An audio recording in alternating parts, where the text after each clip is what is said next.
The year is 1160, and across the endless grasslands of Mongolia, winter winds carry the scent of snow and the distant sound of horses moving through a landscape so vast that horizons seem to curve away into infinity itself.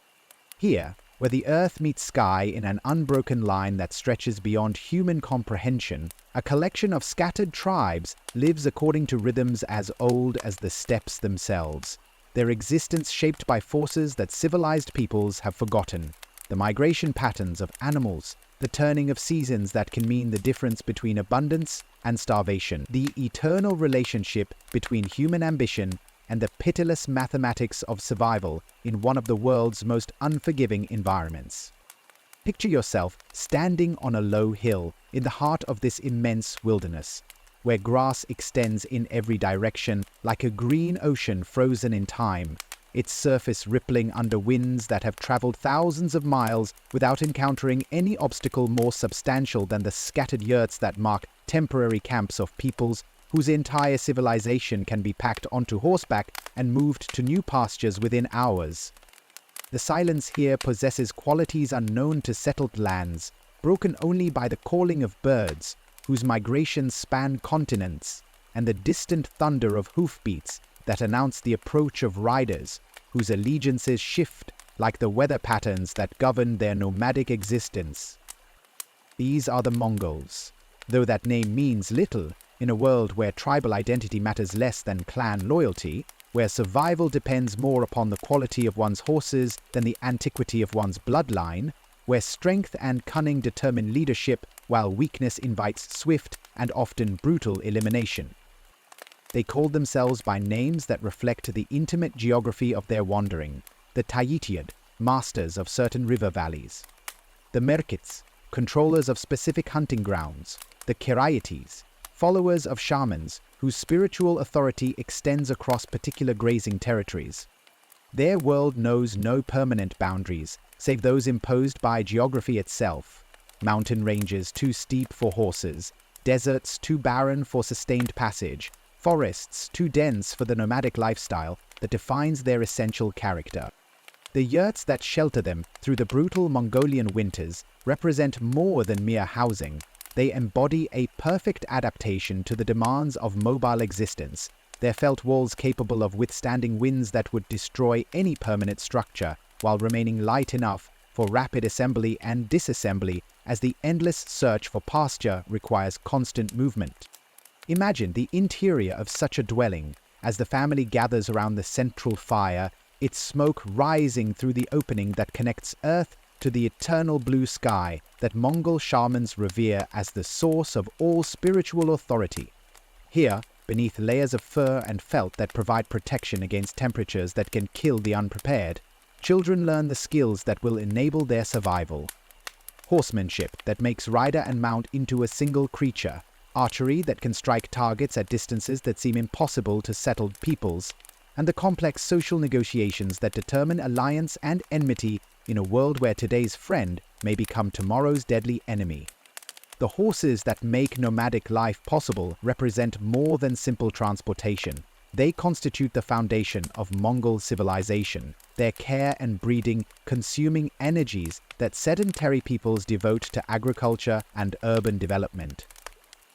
These are not the heavy destriers that carry European knights into battle, but small, hardy animals whose endurance enables journeys across distances that would exhaust larger breeds, whose ability to survive on sparse pasture allows their riders to operate in territories where conventional armies would starve.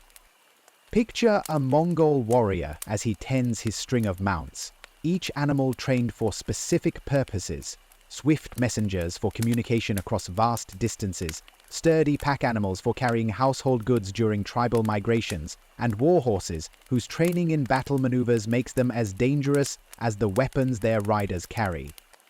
The warfare that shapes daily existence across these grasslands follows patterns that reflect the mobility and dispersal that characterize nomadic society, as raids and counter-raids maintain the constant state of low-level conflict that prevents any single tribe from accumulating sufficient power to dominate the others. Yet this violence serves purposes beyond simple plunder, functioning as a mechanism for redistributing resources across territories where natural abundance varies dramatically according to seasonal and geographical factors. The young men who ride out on these expeditions seek not only livestock and captives, but the reputation for courage and tactical skill that will enable their advancement within social hierarchies that value proven ability over inherited status. The shamanic traditions that provide spiritual guidance for these scattered peoples reflect deep understanding of natural forces that civilized religions often struggle to acknowledge, as their ceremonies seek harmony with powers that control weather, animal behavior, and the countless other variables that determine nomadic survival. The Sky Father Tengri watches over all human activity from his celestial throne, while earth spirits inhabit specific locations that acquire sacred significance through generations of ritual observance. The shamans who mediate between human needs and divine authority possess knowledge that encompasses everything from weather prediction to the healing arts, their influence extending across tribal boundaries through networks of spiritual obligation that transcend political allegiances. Yet, beneath the surface of this seemingly timeless existence, pressures build that will soon explode into transformations that reshape not only the steppes but the entire medieval world. The Chinese dynasties that control territories to the south have learned to exploit Mongol divisions through diplomacy that plays tribes against one another, while population growth strains traditional grazing patterns beyond their sustainable capacity. The climate itself seems to be shifting in ways that reduce the carrying capacity of pastures that have supported nomadic populations for centuries, creating competition that cannot be resolved through traditional mechanisms of conflict and accommodation. Most significantly, a generation of children grows to maturity under conditions that combine the traditional hardships of nomadic existence with new pressures that demand innovations in leadership, organization, and strategic thinking.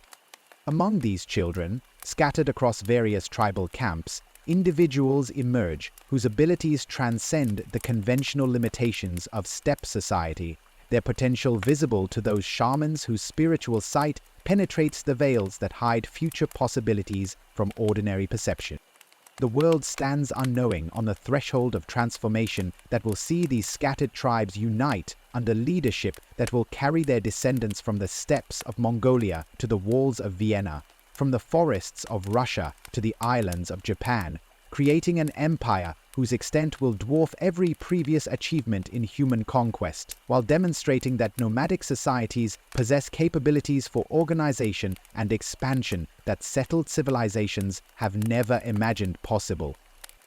The eternal blue sky watches over preparations that will soon remake the political map of the known world through the vision and ruthlessness of those who understand that survival on the steppes provides preparation for dominance over territories whose inhabitants have forgotten the harsh lessons that nature teaches to all who would master her infinite challenges. Among the children who emerge from this crucible of nomadic hardship and endless tribal warfare, one arrives whose birth carries omens that shamans will debate for generations.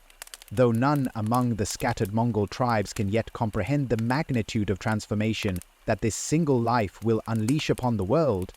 the year is 1162, and in the Feldwald yurt of Yesugei, a minor chieftain of the Kiad clan, a son enters the world gripping a clot of blood in his tiny fist, a sign that the wise women interpret as prophecy of a warrior destined to spill more blood than any man in history, though even their shamanistic sight cannot penetrate the full scope of conquest that this infant will achieve. Picture the scene as the midwives examine this remarkable child, their weathered faces reflecting wonder at portents they have never before witnessed, while outside the yurt, Yesugei's warriors celebrate the birth of a son whose very appearance seems to carry the favor of Tengri himself. The boy receives the name Temüjin, honoring a Tatar chieftain whom his father has recently defeated in the endless cycle of raids that mark steppe politics. Yet this conventional gesture of triumph cannot disguise the extraordinary circumstances that surround his arrival into a world where survival depends upon strength, cunning, and the ability to forge alliances that shift like sand in desert winds. The childhood that shapes this future conqueror unfolds across landscapes where every day brings lessons in survival that sedentary peoples cannot imagine. As young Temüjin learns to ride before he can walk steadily, to shoot arrows from horseback before he can properly hold adult conversations, to read the subtle signs of weather and terrain that mean the difference between life and death for those whose existence depends upon constant movement across territories that offer no permanent refuge. His education encompasses skills that civilized teachers never consider: the ability to track animals and enemies across vast distances, the complex negotiations that determine tribal alliances, and most crucially, the harsh mathematics of leadership in societies where weakness invites immediate exploitation.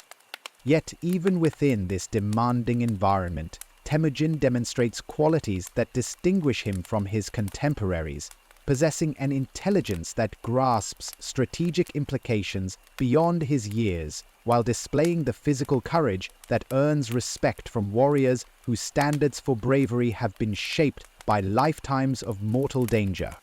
His relationship with his father provides models of leadership that combine traditional Mongol values with innovations necessary for survival in an increasingly complex political landscape, as Yasuge navigates between competing tribal loyalties while teaching his son the diplomatic skills that enable nomadic chieftains to maintain authority over followers whose allegiance must be earned anew each day. The friendship that develops between young Temüjin and Jamukha, son of another minor chieftain, represents both the possibilities and perils that characterize relationships within Mongol society, where personal bonds can transcend tribal boundaries while remaining subject to political pressures that transform brothers into enemies without warning. Picture these two boys as they learn together the arts of horsemanship and warfare, their competitions in riding and archery revealing abilities that surpass those of boys years older, their conversations encompassing dreams of adventure and conquest that reflect ambitions nurtured by the vast horizons that surround their nomadic existence. Yet beneath the surface of this childhood friendship run currents of rivalry that reflect fundamental differences in temperament and vision, as Temüjin displays an independence of thought that troubles those who prefer conventional approaches to steppe politics. Where Jamukha accepts traditional limitations on tribal authority, Temüjin questions assumptions that have governed Mongol society for generations, his inquiries revealing an intellect that seeks solutions to problems that his elders consider permanent features of nomadic existence. These early signs of unconventional thinking earn him both admirers and enemies among those who recognize that innovation often threatens established hierarchies. The catastrophe that reshapes Temüjin's childhood arrives without warning in the form of poisoned kumis offered by Tatar enemies during what should have been a peaceful diplomatic meeting, demonstrating the constant dangers that shadow every aspect of steppe politics. Picture Yasuge as he returns to his camp, already feeling the effects of the treachery that will claim his life. His final instructions to his son reflecting understanding that leadership depends not only upon personal courage, but upon the ability to inspire loyalty among followers whose own survival may depend upon choosing the winning side in conflicts that reshape tribal boundaries. The death of such a minor chieftain might normally pass unnoticed in the broader currents of steppe politics. Yet, Yasuge's passing triggers consequences that reveal how precarious the position of any nomadic leader remains, as the warriors who had followed him in life feel no obligation to protect his family once his personal authority disappears. The abandonment that follows demonstrates the harsh realities of Mongol society, where loyalty extends only as far as mutual advantage, while orphaned families face immediate exile from communities that cannot afford to support unproductive members during the constant struggle for scarce resources. Imagine the scene as Temüjin watches the yurts of his father's followers disappear across the steppes, their departure marking his family's transformation from honored members of a warrior band to isolated refugees whose survival depends upon abilities they have never been forced to develop. His mother, Hoylun, emerges as the crucial figure in their continued existence. Her determination to preserve her children despite seemingly impossible odds, revealing strengths that enable her to gather food, provide shelter, and maintain the family unity that prevents complete dispersal across the pitiless landscape that shows no mercy to the weak or unprepared. The years of exile that follow Yesugei's death provide Temüjin with education in survival that no conventional upbringing could have supplied, as his family learns to subsist on whatever the steppes provide to those resourceful enough to extract life from environments that have claimed countless less adaptable refugees.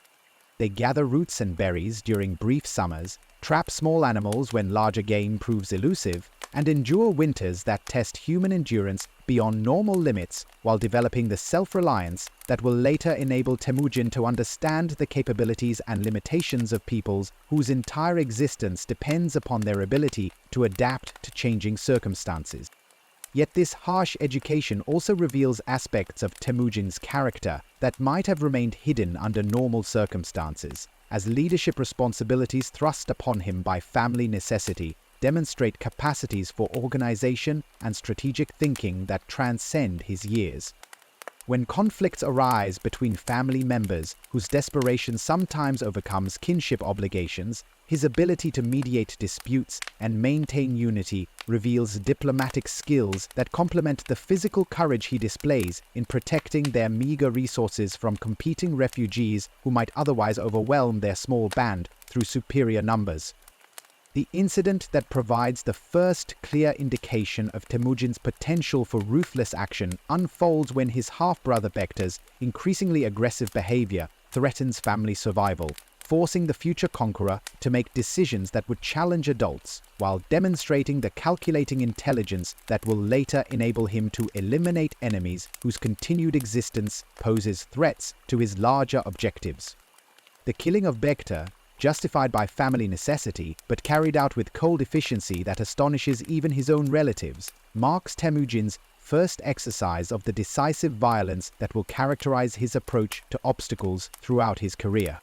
The capture that follows this fratricide demonstrates how completely Temüjin's early life prepares him for the betrayals and sudden reversals that mark steppe politics, as the Taijud warriors who seize him represent former allies of his father, whose current hostility reflects changing tribal dynamics rather than personal animosity. Picture the young prisoner as he endures months of captivity that teach him lessons about human nature and political calculation that no formal education could provide. His observations of tribal hierarchy and decision-making processes, offering insights into the weaknesses that he will later exploit when positions of power enable him to transform survival skills into instruments of conquest. The escape that eventually frees him from Taijud captivity demonstrates both the physical capabilities and force of personality that mark him for future leadership, as his ability to convince strangers to risk their own safety for his welfare reveals charismatic powers that transcend the normal bonds of kinship or tribal obligation. The family that aids his flight recognizes something in this teenage refugee that justifies extraordinary risks, their assistance marking the beginning of a pattern that will see individuals from across the Mongol world choosing to follow Temüjin despite conventional wisdom that counsels caution when supporting leaders whose prospects appear hopeless.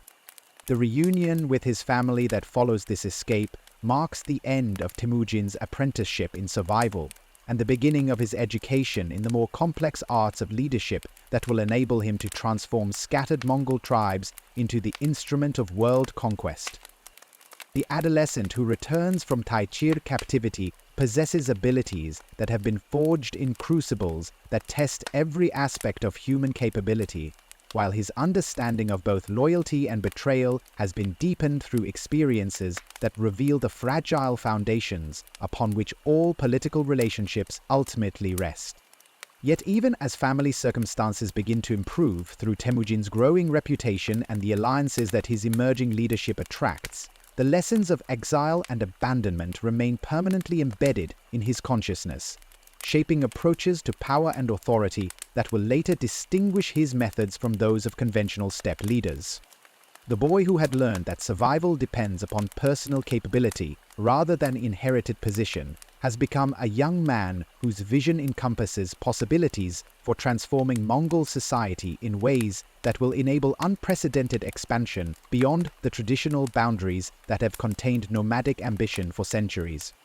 The stage is set for the next phase of development that will see this remarkable individual begin the process of uniting tribes, whose mutual hostilities have prevented effective cooperation since the Mongols first emerged onto the steppes. His unique combination of survival skills, strategic intelligence, and charismatic authority, providing the foundation for achievements that will reshape the political map of the medieval world. The transformation that begins as Temüjin emerges from the crucible of exile and captivity into the complex world of adult steppe politics reveals how completely his years of hardship have prepared him for challenges that would overwhelm leaders whose authority rests upon inherited position rather than proven capability. The scattered Mongol tribes that witness his return to prominence see not merely another ambitious young chieftain seeking advancement through traditional means, but something unprecedented in their experience. A leader whose vision transcends the conventional limitations that have confined nomadic society within patterns of eternal warfare and temporary alliance. Picture the scene as word spreads across the steppes that Yasuge's son has begun attracting followers whose loyalty appears to survive the tests that shatter most tribal bonds. Their devotion based not upon kinship obligations or immediate material advantage, but upon recognition that this young leader possesses capabilities that distinguish him from the countless other warriors who seek advancement through the familiar paths of raid and plunder. The yurts that gather around his growing camp represent more than simple alliance. They embody a new form of organization that challenges assumptions about the nature of authority and the sources of legitimate power that have governed nomadic society since time beyond memory. The military innovations that enabled Temujin's early successes reflect understanding gained through years of observing tribal warfare from the perspective of someone whose survival has depended upon recognizing patterns that others miss, as his experiences with betrayal and abandonment have taught him to identify the weaknesses that make traditional Mongol military organization vulnerable to disruption through psychological pressure and strategic misdirection. Rather than relying upon the clan-based fighting units that had characterized previous steppe armies, he begins experimenting with formations that ignore kinship ties in favor of functional efficiency, grouping warriors according to their capabilities rather than their family connections. The decimal system that emerges from these experiments represents perhaps the most revolutionary innovation in the history of nomadic warfare, as Temujin organizes his growing forces into units of 10, 100, 1,000, and eventually 10,000 warriors whose loyalty transcends traditional tribal boundaries, through the simple expedient of placing merit above birth in determining leadership positions. Picture a Mongol army operating under this new system, where a herder's son might command aristocratic warriors if his abilities justify such authority, while former enemies find themselves fighting alongside their conquerors through incentive structures that reward effectiveness rather than lineage. This radical restructuring of military hierarchy extends beyond tactical considerations to encompass fundamental changes in Mongol social organization, as warriors who distinguish themselves in service to Temujin discover opportunities for advancement that traditional tribal society could never provide. The Noyan, who commands a 1,000-man unit, achieves status that surpasses many hereditary chieftains, while his personal loyalty to the Khan, who elevated him, creates bonds stronger than those generated by blood relationships. The psychological impact of these innovations ripples throughout the nomadic world, as word spreads that Temujin's forces operate according to principles that make advancement possible for anyone willing to demonstrate worth through service. Yet the most crucial aspect of this military transformation involves the systematic erosion of tribal identity through policies that deliberately mix populations in ways that prevent the formation of competing loyalties that might challenge central authority. Picture Mongol warriors whose traditional clan affiliations have been replaced by identification with decimal units, whose membership spans multiple tribes, their shared experiences in training and combat creating new forms of social cohesion that prove stronger than the ethnic divisions that have plagued steppe society for generations.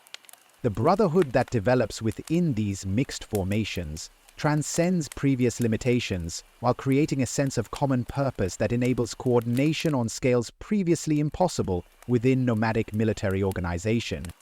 The conquest campaigns that demonstrate the effectiveness of these innovations unfold across the Mongol steppes like gathering storms, each victory adding momentum to expansion that attracts additional followers while eliminating sources of opposition that might threaten continued growth. The Merkits, who at once seemed formidable adversaries, discover that their traditional tactics prove inadequate against enemies who combine superior organization with intelligence networks that penetrate their decision-making processes, while their defeat provides Temüjin with resources and reputation that enable him to challenge even more powerful tribal confederations. The psychological warfare that accompanies these military campaigns reveals Temüjin's sophisticated understanding of the factors that determine victory and defeat in conflicts where morale often matters more than numerical superiority, as his reputation for both generosity toward allies and ruthlessness toward enemies creates incentive structures that encourage submission while making resistance appear futile.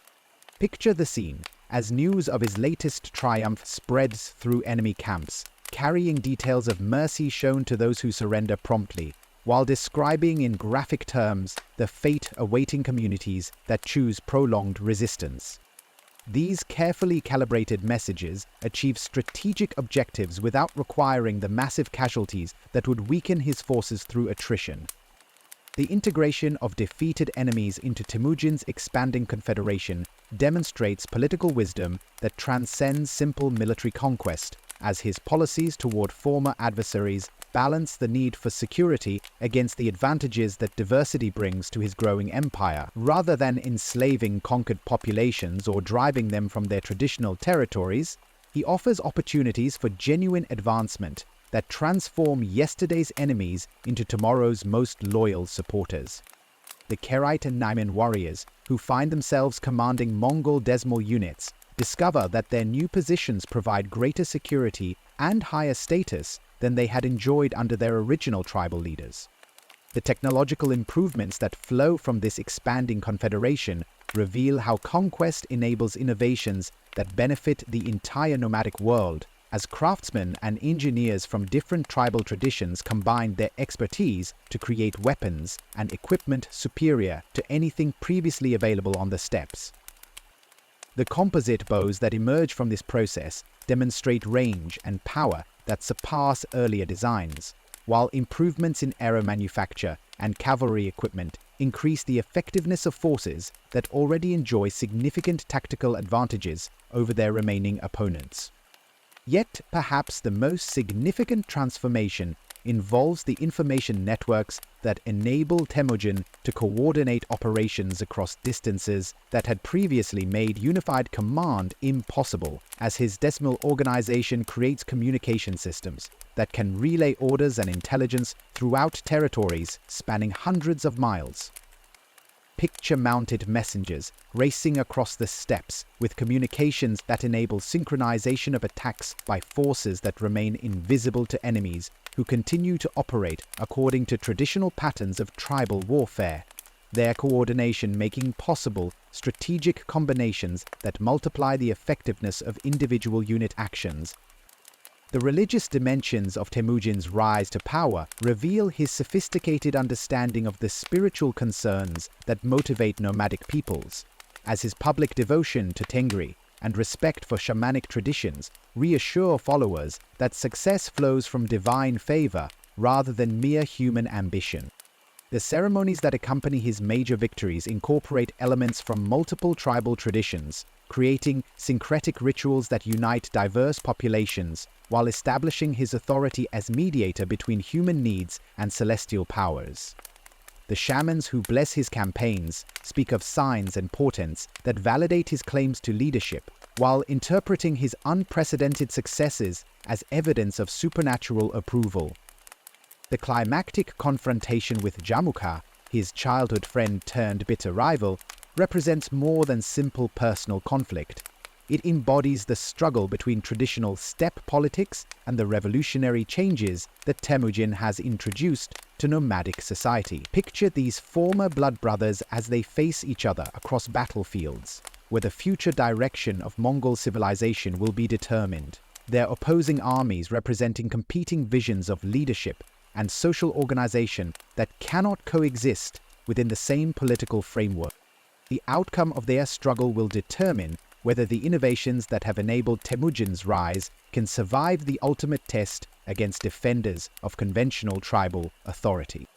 The victory that finally eliminates Jamukha as a rival demonstrates how completely Temüjin has mastered the complexities of steppe warfare, as his triumph results not from superior numbers or individual heroism, but from organizational advantages that enable his forces to achieve tactical coordination impossible for enemies who continue to rely upon traditional clan-based military structures. The generous treatment that he extends to Jamukha's followers after their defeat reflects political wisdom that transforms conquered enemies into grateful allies, while demonstrating that mercy serves strategic purposes more effectively than vengeful retribution. The Kurultai that convenes in 1206 to proclaim Temüjin as Genghis Khan represents the culmination of transformations that have reshaped Mongol society beyond recognition, as tribal leaders who had once competed for temporary supremacy now acknowledge the permanent authority of someone whose vision encompasses not merely tribal confederation, but the creation of an empire that will extend Mongol rule far beyond the traditional boundaries of steppe civilization. Picture the scene as representatives from across the nomadic world gather to witness ceremonies that transform a successful tribal leader into something unprecedented, a Khan whose authority transcends ethnic divisions while establishing institutions capable of governing populations whose diversity exceeds anything previously imagined. The title that the assembly bestows upon him carries implications that extend far beyond traditional concepts of nomadic leadership, as Genghis Khan suggests dominion over universal rather than merely tribal authority.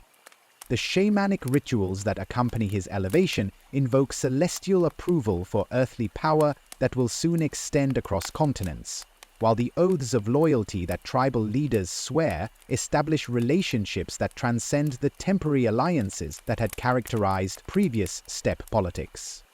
The transformation is complete. The exiled boy who had learned survival through hardship has become the great Khan, whose vision will reshape the political map of the medieval world. The transformation that elevates Temüjin to the status of Genghis Khan represents more than political achievement. It marks the beginning of systematic innovation that will create the most sophisticated military organization the medieval world has ever witnessed,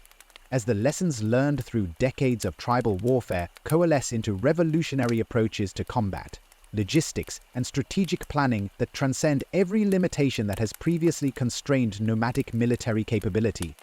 The authority that flows from unanimous recognition by the Kurultai enables experiments in military organization that individual tribal leaders could never have attempted, while the resources that Confederation provides create opportunities for technological and tactical development on scales that dwarf anything achievable through traditional steppe society. Picture the scene in the camps that surround Genghis Khan's growing headquarters as master craftsmen from across the Mongol Confederation gather to perfect weapons and equipment whose design reflects accumulated wisdom drawn from every tribal tradition within his expanding empire. The workshops that emerge from these collaborations produce composite bows whose construction requires materials and techniques that span the breadth of steppe culture. Horn from the ibex that graze in mountain valleys, sinew from the backs of deer that migrate across endless grasslands, wood from birch trees that grow in northern forests, and adhesives derived from fish whose preparation demands knowledge preserved by scattered fishing communities along remote rivers. The weapons that emerge from this synthesis of traditional knowledge represent quantum advances in nomadic military capability, as the composite bows, crafted according to Genghis Khan's specifications, demonstrate range and power that surpass anything previously available to steppe warriors. Imagine a Mongol archer as he draws one of these revolutionary weapons, feeling the stored energy that laminated construction creates while calculating trajectories that will carry his arrows farther and strike harder than any shot his father's generation could have achieved. The mathematical precision that governs their construction enables accuracy at distances that transform battlefield dynamics, while their reliability under extreme conditions makes them superior to any ranged weapons employed by sedentary armies. Yet the true innovation lies not in individual weapon design, but in the systematic training programs that transform scattered tribal warriors into coordinated fighting units, whose effectiveness multiplies through disciplined cooperation rather than individual heroism. The decimal organization that had proven successful during the tribal wars now becomes the foundation for military education that encompasses everything from horsemanship and archery to the complex maneuvers that enable mounted formations to operate as single entities, despite comprising thousands of individual riders. Picture these training exercises as they unfold across the steppes, where entire armies practice movements that require precision timing and absolute trust between warriors whose lives depend upon their ability to function as components in larger tactical machines.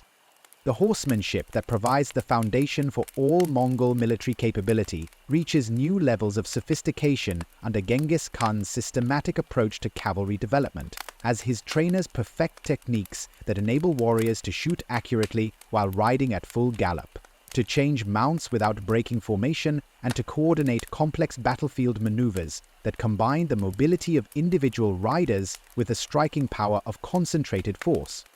The relationship between Mongol warrior and horse transcends simple partnership to become something approaching mystical unity, as years of training create bonds that enable communication through subtle pressure and weight shifts that require no conscious thought during the chaos of combat.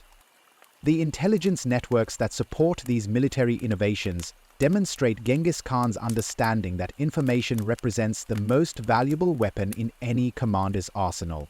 as his systematic approach to gathering and analyzing data about enemy capabilities, terrain features, and political conditions enables strategic planning that anticipates developments years before they become apparent to conventional observers. Picture the merchants, diplomats, and travelers who serve as the Khan's eyes and ears as they move throughout the known world, their commercial and social activities providing cover for intelligence gathering that penetrates the decision-making processes of every potential enemy, while remaining invisible to those who might otherwise take precautions against Mongol surveillance. The communication systems that enable coordination across vast territories represent perhaps the most sophisticated achievement in pre-modern military logistics, as the YAM network that Genghis Khan establishes creates rapid message transmission capabilities that span continents while maintaining security through codes and protocols that prevent enemy interception from compromising operational plans.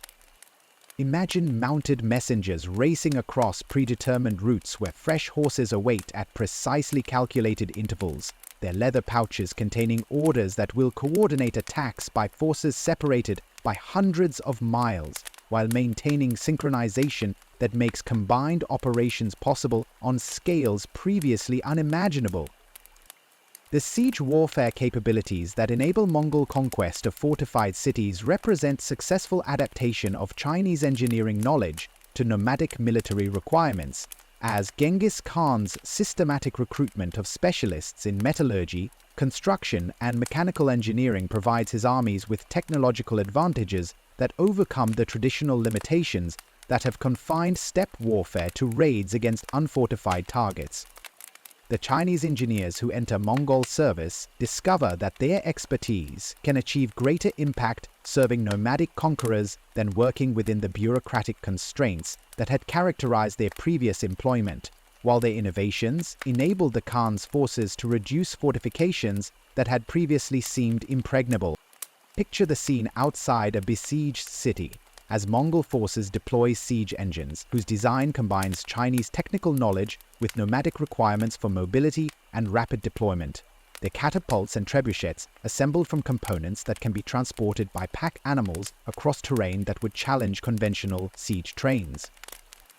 The psychological impact of witnessing nomadic armies employing sophisticated siegecraft creates terror that transcends immediate military concerns, as defenders who had assumed their walls provided absolute protection discover that Mongol ingenuity can overcome any defensive advantage that static fortification might appear to offer. The psychological warfare that accompanies these military innovations demonstrates Genghis Khan's sophisticated understanding of the mental factors that determine victory and defeat in conflicts, where morale often matters more than material superiority, as his systematic use of terror and mercy creates incentive structures that encourage surrender while making resistance appear futile. The reputation that precedes Mongol armies becomes a weapon more powerful than any physical armament, as stories of cities destroyed and populations massacred alternate with accounts of communities that submitted promptly and received generous treatment under the new imperial administration. Yet, this psychological manipulation operates according to carefully calculated principles rather than random brutality, as Genghis Khan's policies toward conquered populations balance the need for deterrence against the practical requirements of governing territories whose productivity must support continued military expansion. Picture the scene as Mongol officials address the population of a newly conquered city, their proclamations offering protection and advancement opportunities to those who demonstrate loyalty, while describing in graphic detail the consequences that await communities that choose continued resistance. These messages achieve strategic objectives through reputation management that transform conquest into voluntary submission whenever possible. The logistics systems that support extended campaigns represent revolutionary innovations in military supply that enable operations across distances that would exhaust armies dependent upon traditional provisioning methods, as Mongol forces learn to subsist on resources that their mobility enables them to gather from vast territories while maintaining combat effectiveness that conventional armies could never sustain under similar circumstances. The relationship between Mongol warriors and their environment transcends simple exploitation to encompass sophisticated understanding of ecological patterns that enable sustainable military operations across diverse terrain types and climatic conditions. The medical knowledge that keeps Mongol armies operational during extended campaigns demonstrates systematic attention to factors that traditional nomadic societies had addressed through informal folk remedies, as the Khan's systematic recruitment of healers from various cultural traditions creates medical services superior to anything available to contemporary sedentary armies. The Chinese physicians, Islamic scholars, and steppe shamans who serve together in Mongol medical corps combine their diverse expertise to treat everything from combat wounds to epidemic diseases while developing new techniques that reflect synthesis between different medical traditions.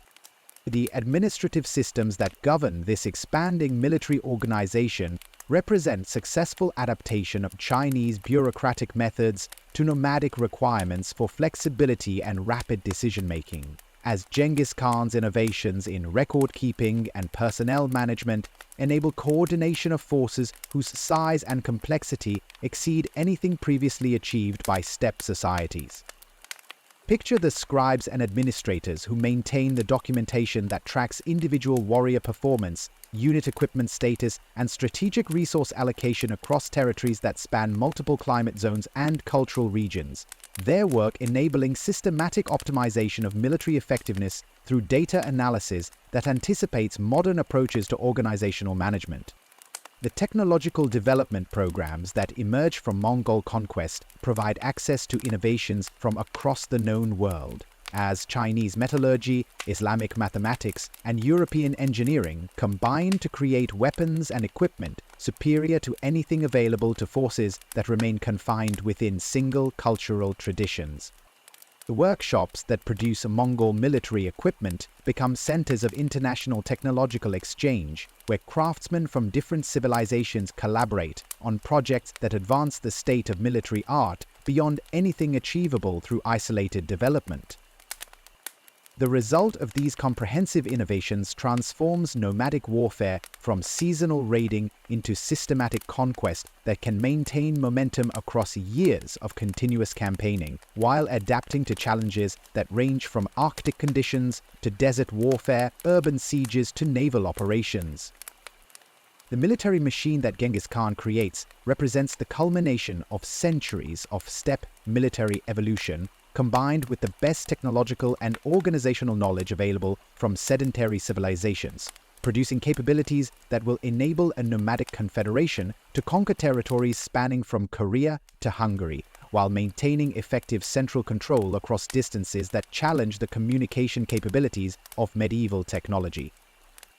The army that emerges from this systematic development represents more than military force. It embodies a new form of civilization that combines nomadic mobility with sedentary administrative sophistication, creating institutions capable of governing diverse populations while maintaining the flexibility necessary for continued expansion across territories whose conquest will reshape the political map of the medieval world. The military machine that Genghis Khan has forged through decades of innovation and systematic development faces its ultimate test, as the great Khan turns his attention toward the ancient civilization that sprawls beyond the southern borders of the Mongol steppes, where the Middle Kingdom presents challenges that dwarf anything encountered during the tribal wars that established his dominance over nomadic society. China represents more than territorial opportunity. It embodies everything that distinguishes sedentary civilization from nomadic culture. Its vast populations living behind walls that have protected agricultural communities for millennia, while its sophisticated governmental institutions control resources that exceed the collective wealth of every steppe confederation in history. Picture the scene as Mongol scouts first observe the Great Wall snaking across mountainous terrain like a stone dragon, designed to separate the civilized world from barbarian chaos. Its watchtowers manned by soldiers whose ancestors have stood guard against nomadic incursions since the first emperors unified China under centralized rule. Yet this massive fortification, impressive as it appears to those who view it from horseback, represents static defense against enemies whose mobility and tactical innovation have evolved far beyond the conventional raiding that previous wars were designed to contain. The watchers, who peer northward from their elevated positions, cannot comprehend that they observe not merely another tribal confederation seeking temporary plunder, but the advanced elements of a military revolution that will transform their ancient kingdom beyond recognition. The Western Jia Kingdom, that controls the corridor between Mongolia and the Chinese heartland, provides Genghis Khan with the perfect testing ground for tactics and strategies that must prove effective against fortified cities before his forces can attempt conquest of territories where failure would exhaust Mongol resources without achieving strategic objectives. This Buddhist kingdom, with its blend of Tibetan religious culture and Chinese administrative methods, offers complexity that will prepare Mongol commanders for the greater challenges that await deeper within Chinese territory, while its defeat will provide access to trade routes whose control enables economic warfare against the more powerful dynasties beyond. The siege of Zhongxing, capital of Western Xia, demonstrates how completely Mongol military innovation has transcended traditional nomadic limitations, as the Chinese engineers now serving under Mongol command deploy siege equipment whose sophistication enables systematic reduction of fortifications that had seemed impregnable to previous attackers. Picture the scene as massive catapults hurl stones weighing hundreds of pounds against walls whose construction had required generations to complete, while Mongol archers maintain suppressing fire that prevents effective defense of positions that had never before faced such coordinated assault. The psychological impact of witnessing nomadic armies employing advanced siegecraft spreads terror throughout Chinese territories whose populations had assumed their civilization's technical superiority provided permanent protection against barbarian invasion. Yet the most significant aspect of this campaign involves Genghis Khan's systematic study of Chinese governmental methods and administrative practices, as his intelligence networks gather information about taxation systems, bureaucratic organization, and the complex relationships between central authority and local administration that enable the Middle Kingdom to govern populations whose size exceeds anything in nomadic experience. The Chinese scholars who enter Mongol service discover opportunities for advancement that their original society could never provide, while their expertise enables the Khan to understand the mechanisms through which sedentary civilizations convert agricultural surplus into military and administrative capability. The submission of Western Xia provides Genghis Khan with more than territorial conquest. It offers the first laboratory for experimenting with techniques for governing sedentary populations, whose cultural traditions and economic systems differ fundamentally from anything in steppe society. Picture the Mongol administrators who learn to work within Chinese institutional frameworks while adapting nomadic leadership principles to the requirements of governing agricultural communities. Their innovations creating hybrid systems that combine the flexibility of tribal organization with the systematic efficiency that effective administration of large populations requires. The wealth that flows from Western Xia's submission demonstrates how conquest of agricultural territories can provide resources that dwarf anything available through traditional nomadic economy, as tribute payments in silk, silver, and manufactured goods enable Genghis Khan to reward his followers while funding military innovations that increase Mongol capabilities beyond anything achievable through steppe resources alone. The workshops that Chinese craftsmen establish under Mongol supervision begin producing weapons and equipment that incorporate the best technological knowledge from both nomadic and sedentary traditions, creating military advantages that multiply with each successful campaign. The Jin dynasty that controls northern China presents challenges that require every innovation Mongol military development has produced, as this powerful kingdom commands resources and military forces that exceed those of all previous Mongol enemies combined. The armies that defend Jin territory include not only Chinese infantry and cavalry, but sophisticated siege engineers, naval forces, and administrative systems capable of coordinating defense across territories that span multiple climatic zones and geographical regions. Yet these apparent advantages mask fundamental weaknesses that Mongol intelligence networks have identified through years of systematic observation and analysis. Picture the political situation within Jin territory as Mongol diplomats and merchants gather information about succession disputes, ethnic tensions, and administrative corruption that create opportunities for intervention that purely military assault could never achieve. The Jurchen rulers who dominate this northern Chinese kingdom face resentment from Han Chinese populations, whose cultural traditions they have suppressed, while their military forces suffer from the same factional divisions that plague all multi-ethnic empires, whose unity depends upon successful external campaigns rather than internal cohesion. The invasion that Genghis Khan launches against Jin territory demonstrates how completely Mongol warfare has evolved beyond traditional raiding to encompass systematic conquest that can maintain momentum across campaigns spanning multiple years, while adapting to seasonal variations and geographical challenges that would exhaust conventional nomadic forces. The multiple columns that penetrate Chinese territory from different directions coordinate their movements through communication systems that enable strategic combinations impossible for enemies who continue to operate according to conventional military principles, while their mobility allows concentration of superior force at crucial points despite overall numerical disadvantage. The siege of Zhonghe, the Jin capital that will later become Beijing, represents the culmination of Mongol siege warfare development, as Chinese engineering knowledge combines with nomadic tactical innovation to create assault methods that overcome fortifications designed according to the best military architecture available to medieval civilization. Picture the scene as Mongol forces deploy siege engines whose design reflects synthesis between Chinese mechanical knowledge and steppe requirements for mobility, their coordinated bombardment reducing walls that had protected the Jin capital for generations, while psychological warfare undermines defender morale through systematic demonstration that resistance merely prolongs inevitable defeat. Yet the true measure of Mongol success emerges not through simple military victory, but through the administrative innovations that enable effective governance of conquered Chinese territories without requiring massive occupation forces that would drain resources needed for continued expansion.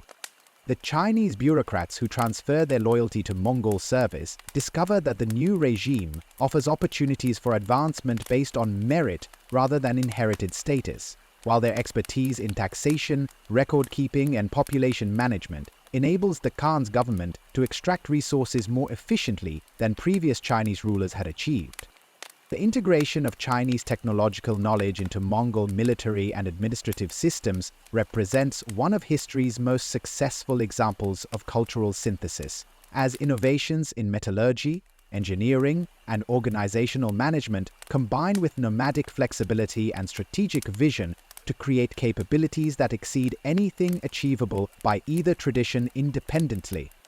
The workshops that emerge under Mongol administration become centers of technological development where Chinese craftsmen collaborate with specialists from across the known world, their products advancing the state of military and civilian technology beyond anything available to forces that remain confined within single cultural traditions.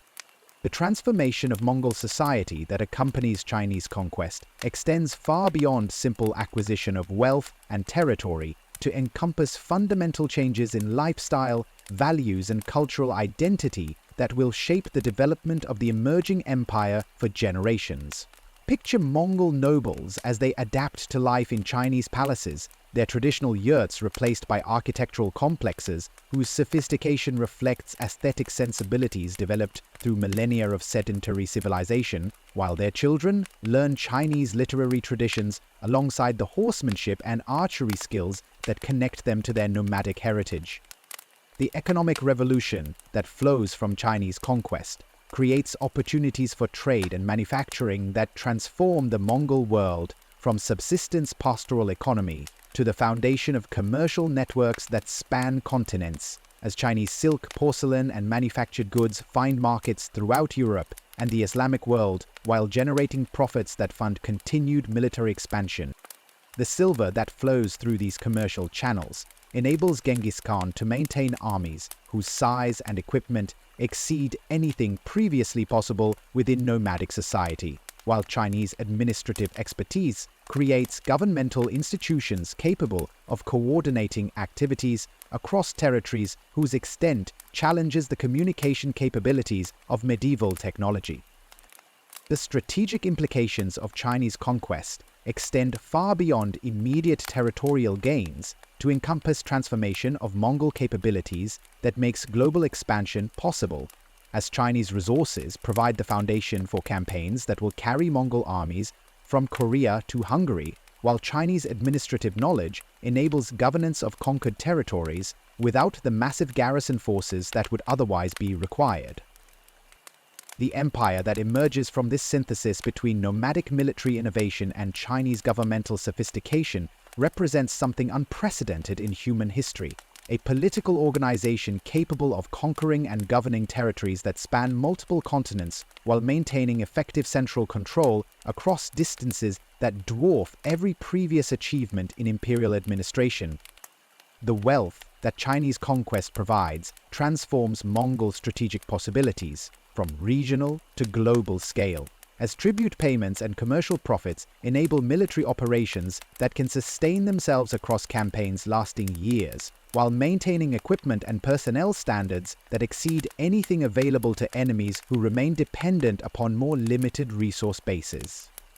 The transformation is complete. The nomadic confederation that began with tribal unification has become an imperial power whose capabilities enable conquest of the most sophisticated civilizations in the medieval world. The wealth and administrative expertise that flow from Chinese conquest transform Mongol strategic capabilities from regional to global scope. Yet the full implications of this transformation remain hidden, until circumstances beyond the steppes create opportunities for expansion that will demonstrate how completely Genghis Khan's innovations have transcended every limitation that previously constrained nomadic military ambition.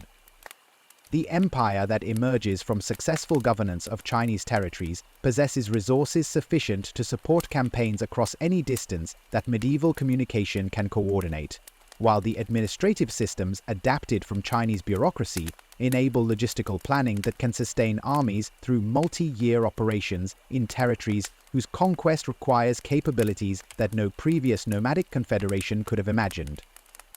Picture the scene in the Great Khan's capital as merchants and diplomats arrive bearing news from the western reaches of the known world, their reports describing the Khwarezmid Empire that controls territories stretching from the Caspian Sea to the Persian Gulf, whose Sultan, Ala ad-Din Muhammad, commands resources that rival those of China, while governing populations whose Islamic faith connects them to commercial and intellectual networks spanning from Spain to India.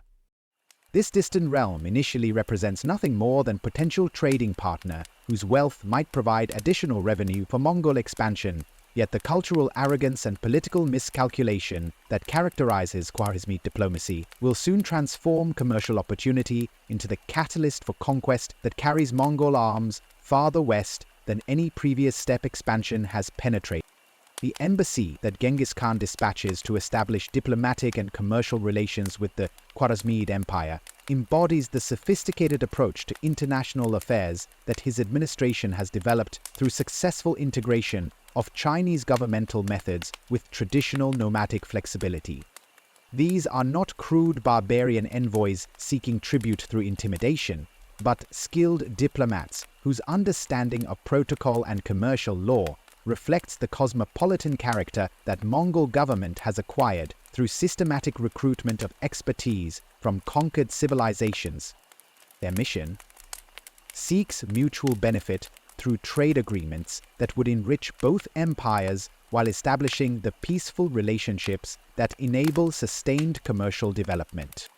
The massacre that destroys this diplomatic mission at Otrar represents more than simple political miscalculation. It embodies the fatal combination of cultural prejudice and strategic blindness that will characterize Khwarezmid's responses to Mongol initiatives throughout the conflict that follows.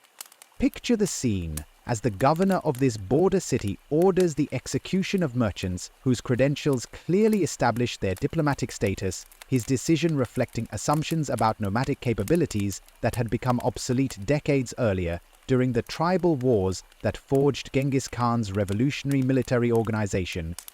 The heads that he sends back to Mongolia as contemptuous reply to peaceful overtures trigger consequences that will reshape the political map of the Islamic world.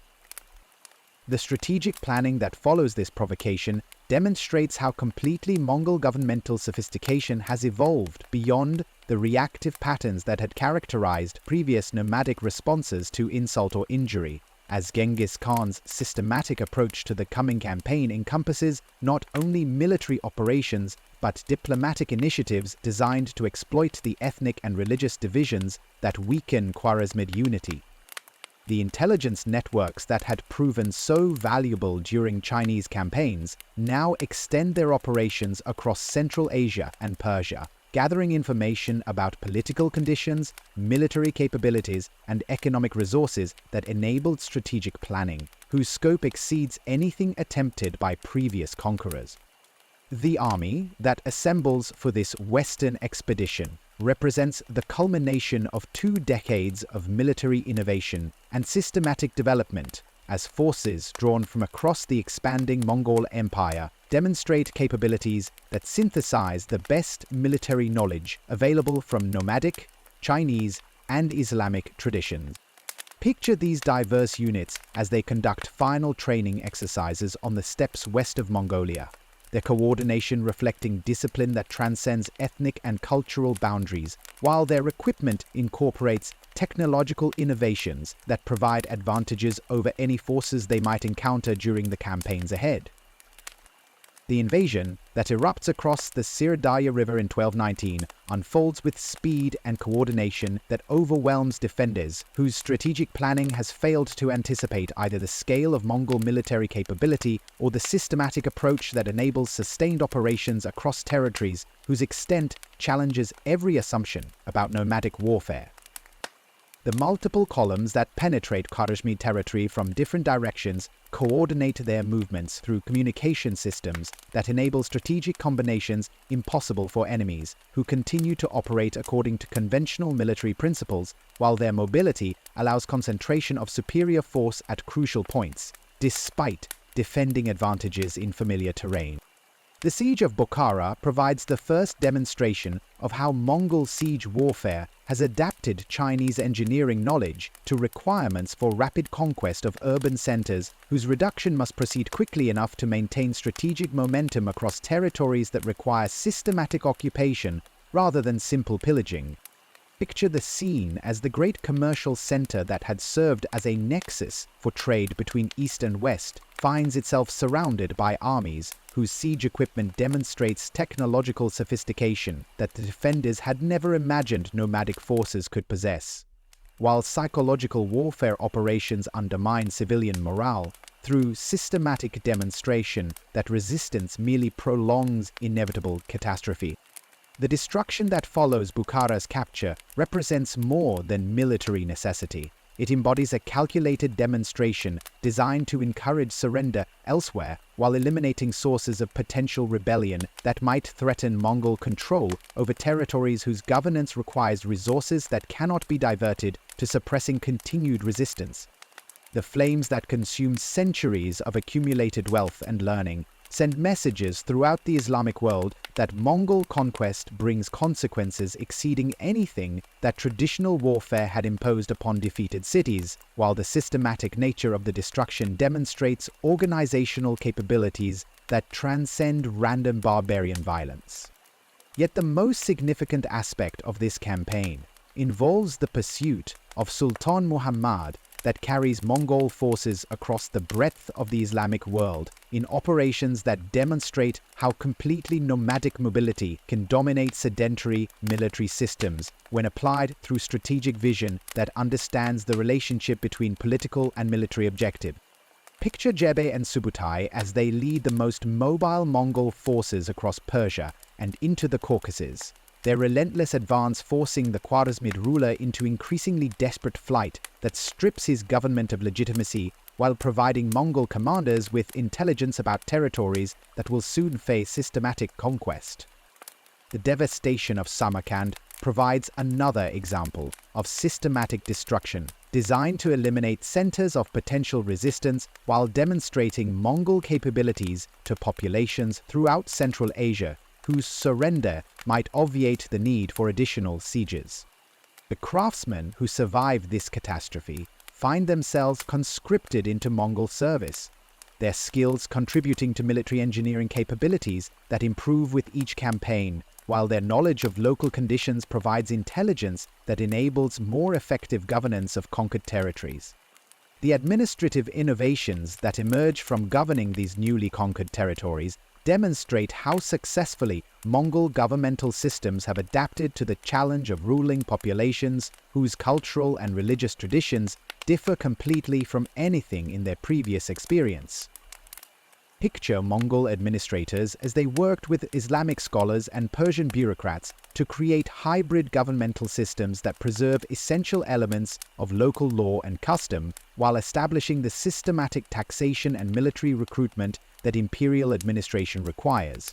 Their success creating models that will guide Mongol governance throughout their expanding empire. The psychological impact of Khwarezmid destruction reverberates throughout the Islamic world as news spreads of cities whose commercial and intellectual importance had seemed to guarantee divine protection, their systematic elimination by nomadic armies, challenging assumptions about the relationship between civilization and military capability that had shaped Muslim strategic thinking since the early conquests.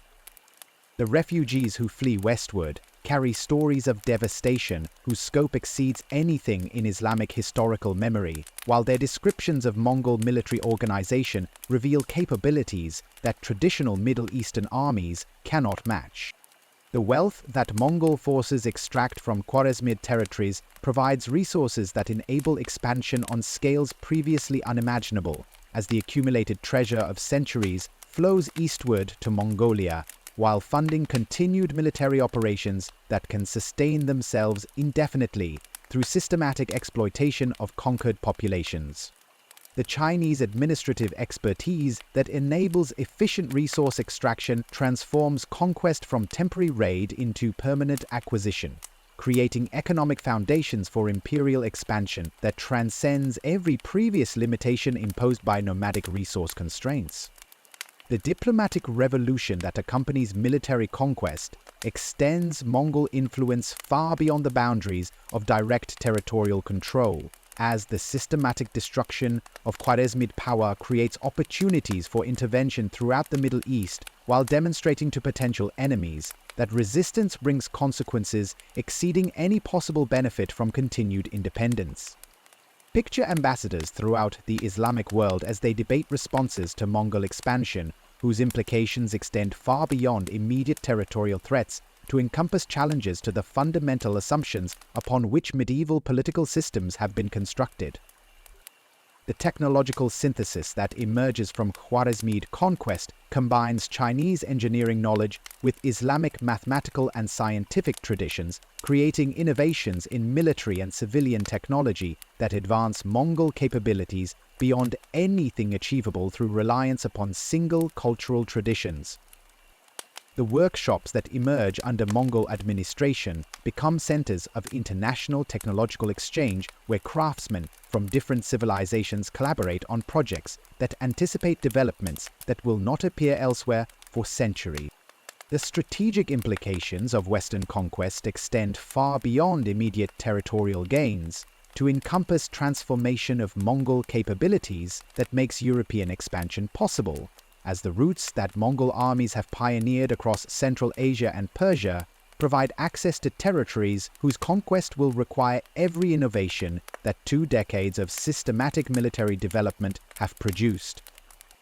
The empire that emerges from Khwarezmid destruction represents something unprecedented in human history, a nomadic confederation that has successfully adapted to governing sedentary populations while maintaining the mobility and tactical flexibility that enable continued expansion across continents.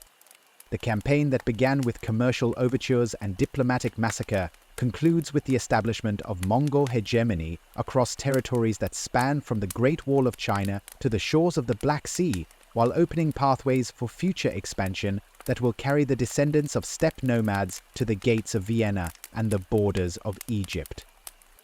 The Western storm has passed, leaving in its wake transformation that reshapes the political geography of medieval Eurasia, while demonstrating that nomadic military innovation can overcome any defensive advantage that sedentary civilization might appear to possess. The pathways that Mongol conquest has carved across the breadth of Eurasia provide the foundation for expansion whose ultimate scope will exceed even the visionary ambitions of the great Khan, who first imagined nomadic dominance over sedentary civilizations.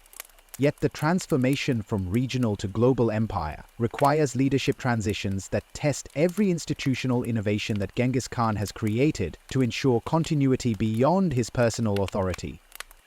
The death that claims the Great Khan in 1227 during campaigns against the stubborn resistance of Western Xia removes the singular genius whose vision had united scattered tribes into history's most successful conquering force, creating succession challenges that threaten to fragment the empire into competing khanates unless the governmental systems he established prove capable of maintaining unity across territories whose extent already challenges medieval communication capabilities. Picture the scene as news of Genghis Khan's death spreads across the vast territories that acknowledge Mongol supremacy, carrying implications that extend far beyond simple dynastic transition to encompass questions about whether nomadic political institutions can survive the loss of charismatic leadership. that had provided their original foundation. The Kurutai that assembles to select his successor faces decisions whose consequences will determine whether the empire continues expanding according to his strategic vision or fragments into regional powers whose mutual competition might enable conquered populations to regain independence through exploitation of Mongol political divisions.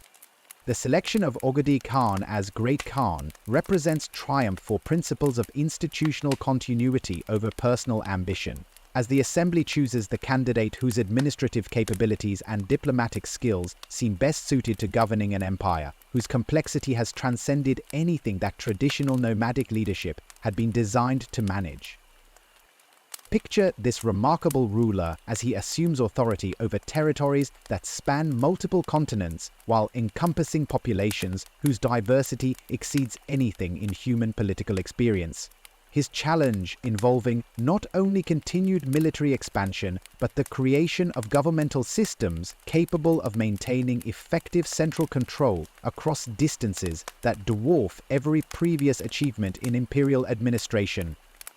The military campaigns that resume under Ogedai's leadership demonstrate how completely Mongol strategic planning has evolved beyond the personal vision of individual commanders to encompass systematic approach to global conquest that operates according to institutional procedures rather than relying upon charismatic authority.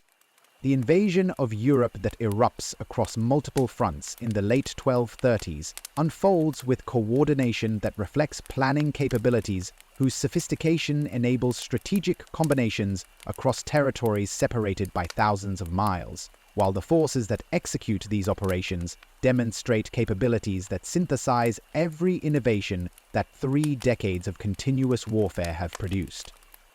The conquest of the Russian principalities provides European civilization with its first direct encounter with Mongol military methods, as the armies that devastate Kiev and Moscow employ siege techniques whose effectiveness overwhelms defensive systems that had seemed adequate against previous nomadic incursions. Picture the scene as Mongol siege engines reduce the walls of ancient cities whose construction had required generations to complete, while psychological warfare operations undermined defender morale through systematic demonstration that resistance merely prolongs inevitable defeat. The speed with which Russian resistance collapses reveals how completely European military systems have failed to adapt to innovations that Mongol warfare has developed through conquest of more sophisticated opponents. The winter campaign that carries Mongol forces across the frozen rivers of Eastern Europe demonstrates tactical capabilities that transcend every limitation that seasonal warfare had previously imposed upon military operations, as Subutai's strategic genius enables coordinated attacks during conditions that conventional armies would consider impossible for sustained operations. The mobility that allows Mongol cavalry to operate effectively on ice-covered terrain provides advantages that overwhelm defenders whose strategic planning had assumed winter would provide natural protection against nomadic invasion, while their systematic destruction of defensive positions eliminates sources of potential resistance that might threaten continued expansion westward. The invasion of Poland and Hungary that follows Russian conquest represents the culmination of Mongol strategic planning that treats European kingdoms not as separate targets requiring individual campaigns, but as components within comprehensive operations designed to establish permanent control over territories whose conquest requires systematic coordination rather than opportunistic raiding. Picture the multiple Mongol armies as they converge upon Central Europe through routes that demonstrate geographical knowledge whose accuracy reflects intelligence-gathering operations spanning years of careful preparation, while their tactical coordination enables strategic combinations that overwhelm defenders who continue to operate according to feudal military principles inadequate for countering nomadic innovations.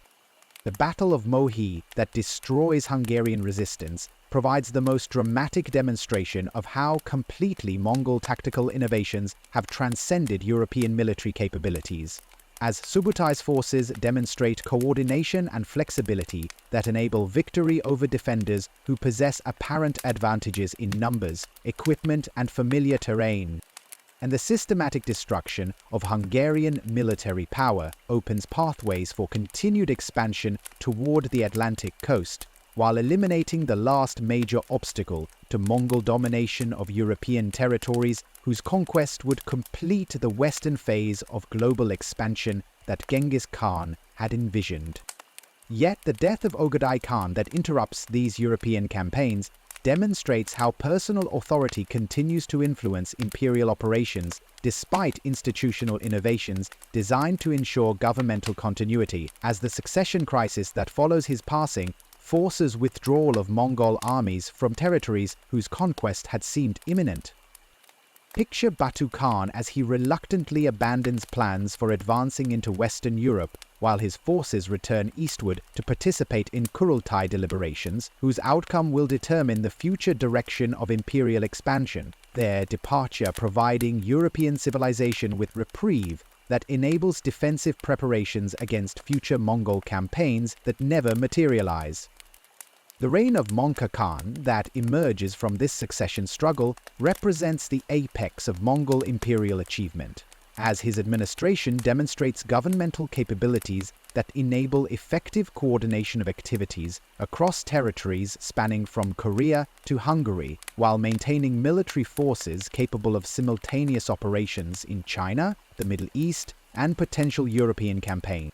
Picture the imperial capital at Karakorum as it functioned during this period of maximum expansion, its cosmopolitan character reflecting administrative synthesis that combines expertise drawn from every conquered civilization while maintaining nomadic flexibility that enables rapid adaptation to changing strategic circumstances. The administrative innovations that sustain this vast empire demonstrate how successfully Mongol governmental systems have adapted Chinese bureaucratic methods to nomadic requirements for flexibility and rapid decision-making, as the decimal organization that had proven effective for military coordination extends to civilian administration that enables systematic taxation, legal procedures, and communication networks spanning continents. The scribes and administrators who maintain imperial records represent synthesis between Chinese organizational expertise and nomadic practical requirements, their work enabling coordination of governmental activities whose scope exceeds anything achieved by previous civilizations.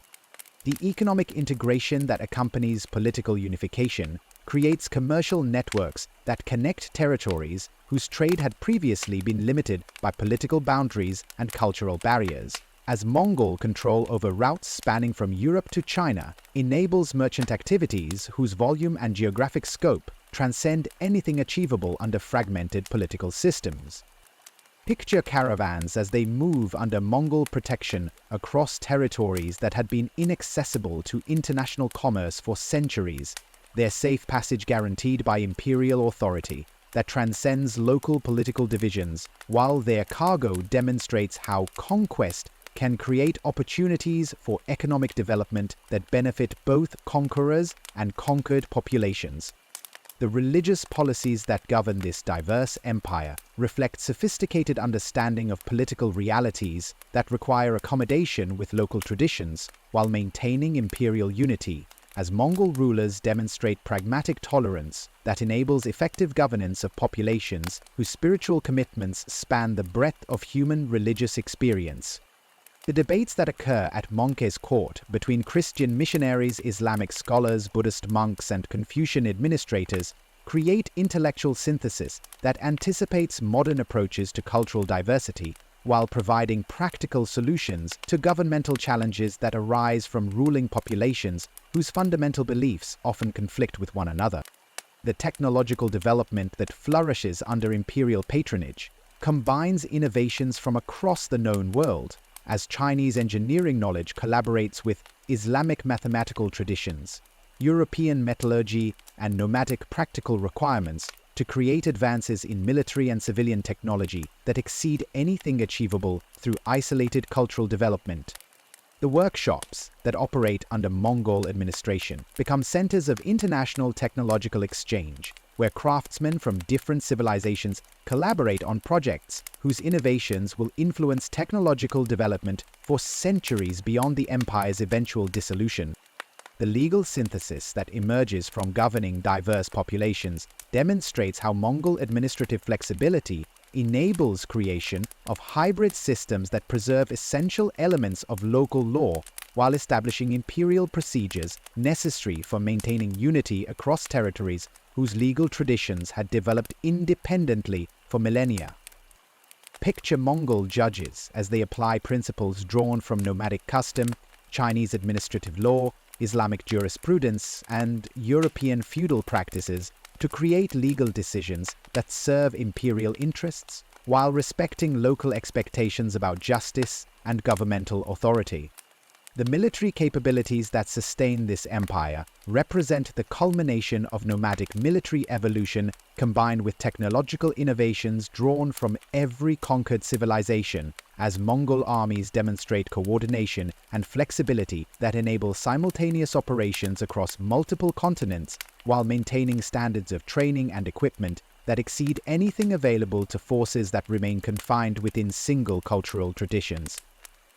The decimal organization that provides their foundation enables coordination of forces whose ethnic and cultural diversity reflects the cosmopolitan character of imperial recruitment, while their tactical capabilities continue evolving through systematic analysis of lessons learned during each campaign.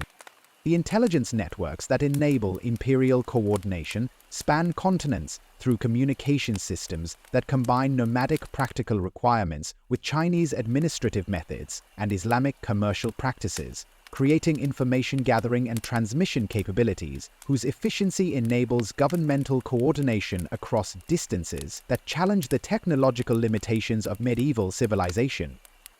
Picture mounted messengers as they carry imperial communications across routes that connect territories from Eastern Europe to Southeast Asia.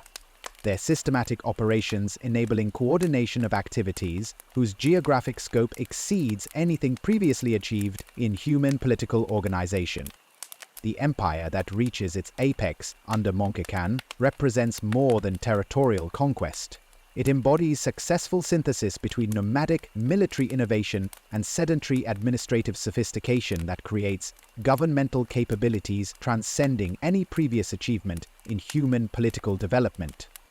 Yet, this very success contains seeds of transformation that will eventually see imperial unity fragment into regional powers whose separate development will shape Eurasian political evolution for centuries beyond. The Mongol Empire's eventual dissolution into successor khanates, whose individual achievements will influence civilizational development across territories spanning 3 continents. The very success that enables the Mongol Empire to reach unprecedented territorial extent contains within its achievement the forces that will transform unified conquest into regional specialization, as the practical challenges of governing territories spanning multiple continents gradually overwhelmed the communication and administrative capabilities that had enabled central coordination during the empire's initial expansion.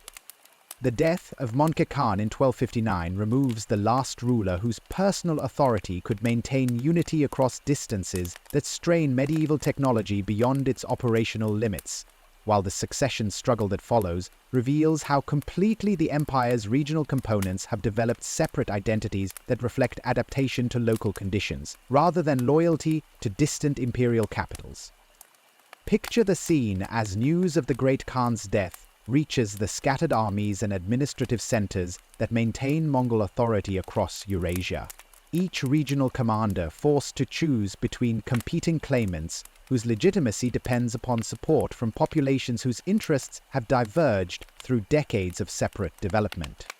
The brothers who contest supreme authority represent not merely personal ambition, but fundamentally different visions of imperial future. Kublai Khan's commitment to Chinese-style administrative sophistication versus Arik Bok's preference for traditional nomadic values. Their conflict embodying tensions between sedentary and nomadic approaches to governance that have shaped Mongol political development since Genghis Khan first confronted the challenge of ruling agricultural populations. The civil war that erupts from this succession dispute fragments imperial unity beyond any possibility of restoration. as military forces that had once coordinated operations across continents now turn against each other, while regional administrators discover that survival requires adaptation to local conditions rather than adherence to policies designed for governing the empire as a unified entity. Yet this apparent dissolution represents not imperial failure, but evolutionary transformation that enables Mongol political innovations to adapt more effectively to the diverse requirements of governing populations whose cultural and economic systems demand specialized rather than uniform administrative approaches. The victory that establishes Kublai Khan as Great Khan in the Eastern Territories marks the beginning of transformation that will see nomadic conquest evolve into Chinese imperial administration, as his government demonstrates how completely Mongol leadership can adapt to sedentary governmental requirements while maintaining essential elements of steppe political culture. Picture the magnificent court that emerges at Khanbalik, the new capital that will become Beijing, where Mongol nobility adopts Chinese ceremonial practices while preserving nomadic military traditions that continue to provide the foundation for imperial authority throughout territories whose conquest had required every innovation that 3 generations of systematic military development had produced. The completion of Song dynasty conquest that finally brings all of China under unified Mongol control represents one of the most remarkable achievements in military history, as Kublai's forces overcome defensive systems that had resisted nomadic invasion for centuries, while demonstrating tactical innovations that combine traditional steppe warfare with Chinese siege techniques and naval operations whose sophistication enables conquest of territories previously inaccessible to purely land-based nomadic armies. The systematic approach that enables victory over Song resistance demonstrates how completely Mongol strategic planning has evolved beyond the opportunistic raiding that characterized earlier nomadic expansion. The Yuan dynasty that emerges from complete Chinese conquest embodies successful synthesis between nomadic political culture and Chinese administrative sophistication, as Kublai's government creates institutions that preserve Mongol military supremacy while enabling efficient governance of agricultural populations, whose productivity provides the economic foundation for continued expansion. Picture Chinese scholars as they serve within governmental systems that blend Confucian administrative principles with nomadic flexibility, their expertise enabling innovations in taxation, legal procedures, and economic development that advance Chinese civilization while serving Mongol imperial interests. Yet the maritime campaigns that Kublai launches against Japan reveal the limitations that constrain even the most sophisticated nomadic military adaptation, as his invasion fleets encounter natural forces whose power exceeds any human military capability, while attempting operations that stretch Mongol logistical systems beyond their effective range. The kamikaze winds that destroy successive invasion attempts provide Japanese civilization with protection that no earthly defense could have achieved, while demonstrating that geographic isolation can neutralize military advantages that had proven decisive across continental territories. Picture the scene as the massive invasion fleet that represents the culmination of Yuan naval development encounters typhoon conditions that transform sophisticated military operation into maritime catastrophe. The ships that had carried tens of thousands of Mongol and Chinese warriors disappearing beneath waves whose fury reminds human ambition of natural limitations that transcend political authority.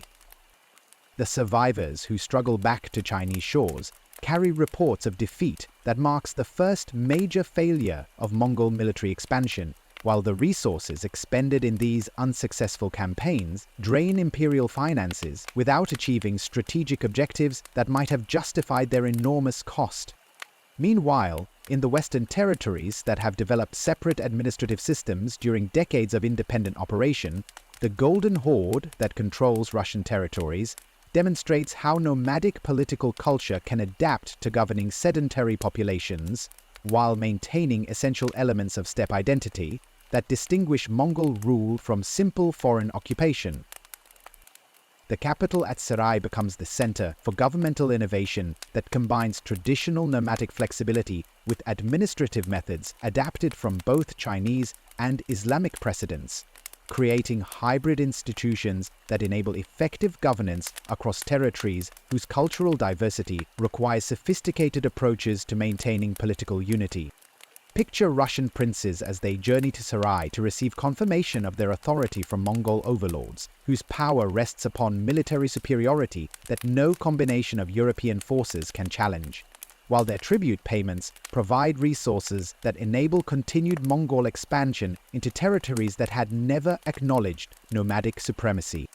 The relationship that develops between Mongol administrators and Russian nobility creates synthesis between nomadic and Slavic political traditions that will influence regional development for centuries, beyond the Golden Horde's eventual dissolution. The Ilkhanate that governs Persian territories represents another successful adaptation of Mongol political methods to local conditions, as the rulers who established their authority over territories stretching from the Caucasus to the Persian Gulf demonstrate how nomadic administrative flexibility can accommodate Islamic law and Persian cultural traditions, while maintaining the military efficiency that enables continued expansion into territories whose conquest requires capabilities that pure Islamic armies had proven unable to provide. The conversion to Islam that gradually transforms Ilkhanate political culture demonstrates how conquest can create cultural synthesis that benefits both conquerors and conquered populations, as Mongol rulers discover that religious conversion provides legitimacy among Persian and Arab subjects, while enabling access to intellectual and commercial networks that span the Islamic world. Picture Persian scholars and administrators as they collaborate with Mongol officials to create governmental systems that preserve essential elements of Islamic law while incorporating nomadic innovations in military organization and economic development. The economic prosperity that flourishes under Ilkhanate administration reveals how Mongol conquest can create opportunities for commercial development that transcend anything achievable under fragmented political systems, as trade routes that connect China with Europe operate under unified political authority that eliminates the barriers and uncertainties that had previously constrained international commerce. The workshops that emerge in Persian cities under Mongol patronage become centers of artistic and technological innovation that combine Chinese techniques with Islamic aesthetic traditions, creating synthesis that advances both civilizations while serving imperial economic interests. Yet the gradual decline in coordination between these regional khanates reveals how geographic distance and cultural adaptation inevitably undermine central imperial authority when communication systems cannot maintain effective coordination across territories whose extent exceeds the technological capabilities of medieval civilization. The separate development that characterizes each khanate reflects successful adaptation to local conditions, rather than imperial decay, as Mongol political innovations prove flexible enough to evolve according to regional requirements while maintaining essential elements that distinguish their governance from conventional medieval administration. The religious diversity that emerges within different regions of the former unified empire demonstrates how Mongol political pragmatism enables accommodation with local spiritual traditions while preserving governmental effectiveness, as rulers who embrace Christianity in some territories, Islam in others, and Buddhism in still others, discover that religious conversion can serve political objectives while maintaining administrative capabilities that transcend religious boundaries. This religious flexibility creates opportunities for cultural synthesis that advance intellectual development throughout the former imperial territories. The military innovations that continue developing within each khanate reflect ongoing adaptation of nomadic warfare to regional requirements, as forces that had once operated as components within unified imperial armies develop specialized capabilities that enable effective response to local challenges while maintaining essential elements of Mongol tactical doctrine. The armies that serve different khanates begin incorporating local military traditions while preserving nomadic mobility and coordination that continue to provide advantages over enemies who remain confined within conventional medieval military systems. The administrative synthesis that emerges from this regional specialization creates governmental innovations that influence political development throughout Eurasia, as each khanate develops hybrid institutions that combine nomadic flexibility with local administrative traditions in ways that advance governmental effectiveness while preserving cultural elements that connect diverse populations to their historical traditions. The legal systems that evolve within different regions demonstrate how Mongol political pragmatism enables creation of judicial procedures that serve imperial interests while respecting local expectations about justice and governmental authority. The transformation that converts unified empire into specialized regional powers represents evolutionary adaptation rather than political failure, as Mongol governmental innovations prove flexible enough to accommodate diverse local conditions while maintaining essential elements that distinguish their administration from conventional medieval governance.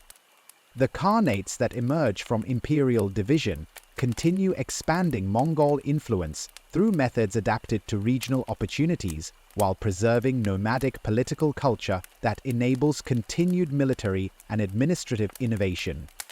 Yet this very success in regional adaptation ensures that central imperial unity can never be restored, as each khanate develops separate interests and capabilities that make renewed coordination impossible despite shared cultural heritage and similar governmental methods. The empire that had united territories spanning 3 continents evolves into independent powers whose separate development will shape Eurasian political evolution for centuries beyond their eventual absorption into successor states that preserve elements of Mongol political innovation while adapting to changing historical circumstances. The separate trajectories that carry each Mongol khanate toward regional specialization create momentum that makes imperial reunification impossible, as the very success of adaptation to local conditions generates interests and capabilities that conflict with any restoration of central authority, while the generations born within these diverse territories develop identities that blend nomadic heritage with sedentary cultural traditions in ways that gradually erode the shared values that had originally enabled unified conquest. The transformation proves so thorough that within decades of the empire's division, warfare erupts between Mongol rulers whose ancestors had coordinated campaigns across continents, their conflicts demonstrating how completely regional development has superseded imperial loyalty while revealing the internal contradictions that doom any attempt to maintain nomadic political unity across territories whose governance requires permanent adaptation to sedentary conditions. Picture the scene as Mongol armies that had once operated as components within history's most effective military organization now face each other across battlefields where the innovations that had enabled world conquest serve competing dynasties whose ambitions reflect regional rather than imperial objectives. The Yuan forces that serve Kublai Khan's successors in China employ siege techniques and naval capabilities against Ilkhanate armies whose tactical doctrines derive from the same sources, while both sides demonstrate how nomadic military methods can be turned against their creators when political unity dissolves into factional competition that prioritizes immediate advantage over long-term strategic considerations. The civil wars that tear apart the Golden Horde reveal how quickly nomadic political systems can fragment when succession disputes combine with the pressures that flow from governing sedentary populations whose loyalty depends upon administrative effectiveness rather than traditional tribal bonds. The competing Khans who claim authority over Russian territories discover that their military capabilities, however sophisticated, cannot resolve fundamental tensions between nomadic political culture and the requirements of territorial administration that demands consistent policies rather than the flexible adaptation that had characterized successful steppe leadership. Yet the most profound transformation occurs not through dramatic military conflict, but through the gradual erosion of nomadic identity that accompanies permanent settlement in territories whose governance requires adoption of sedentary lifestyles that prove incompatible with the values and practices that had originally enabled Mongol expansion. Picture Mongol nobles as they abandon the yurts of their ancestors for palaces whose architecture reflects local traditions, while their children learn languages and customs that connect them more closely to conquered populations than to the steppes that had forged their political culture. Their transformation marking the beginning of assimilation processes that will eventually eliminate Mongol identity throughout most of their former territories. The religious conversions that accelerate during this period of political fragmentation represent more than spiritual transformation. They embody cultural assimilation that severs connections to the shamanic traditions that had provided ideological foundations for nomadic expansion, while creating new loyalties that serve regional political objectives rather than imperial unity. The Ilkhanate rulers, who embrace Islam, discover that religious conversion provides legitimacy among Persian subjects, while connecting them to commercial and intellectual networks that span the Islamic world. Yet their spiritual transformation distances them from the Tengrist beliefs that had originally justified Mongol conquest as divinely mandated expansion.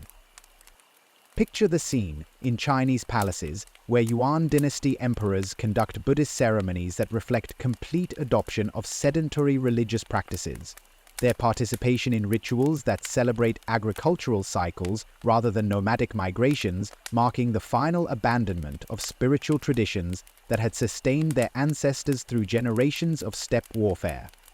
The Christianity that spreads among Golden Horde nobles represents similar accommodation to local conditions, as Mongol rulers discover that religious conversion serves diplomatic and commercial objectives while providing access to European cultural and technological innovations.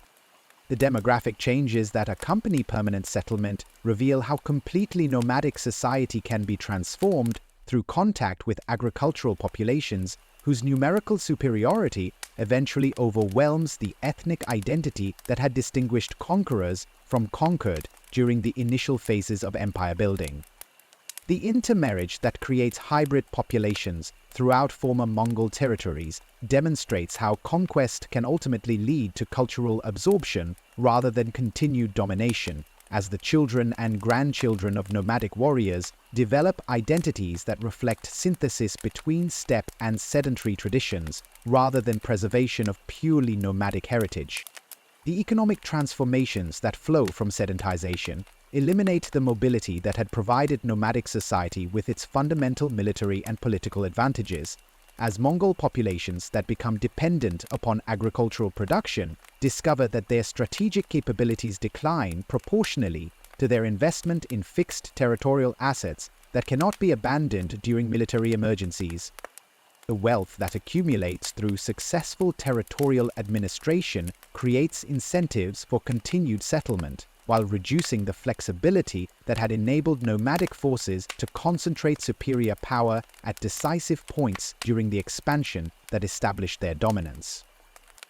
The technological stagnation that marks this period of decline reflects how nomadic military innovation had depended upon synthesis between diverse cultural traditions rather than indigenous development, as Mongol armies that become isolated within regional boundaries lose access to the international exchange of knowledge that had enabled their predecessors to maintain technological superiority over enemies who remained confined within single civilizational frameworks.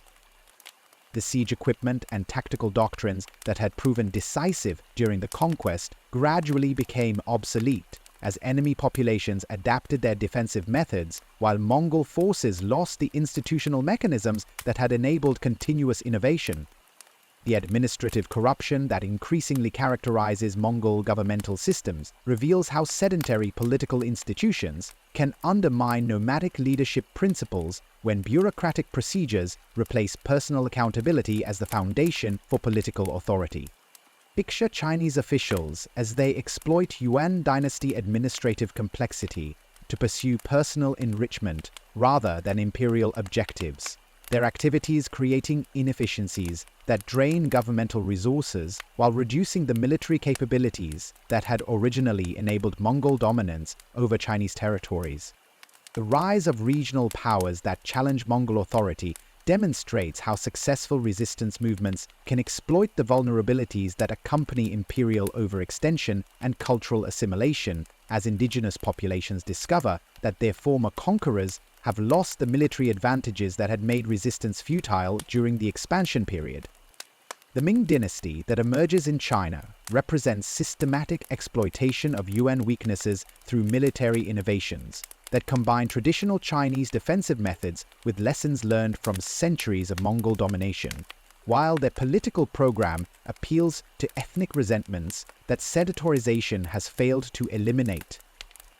Picture the scene as Chinese rebels employ gunpowder weapons whose development reflects technological synthesis between Chinese metallurgy and innovations derived from Islamic military engineering, their firearms providing infantry forces with capabilities that neutralize the cavalry advantages that had enabled nomadic dominance, while their artillery proves effective against the fortifications that Mongol administrators had constructed according to outdated defensive principles.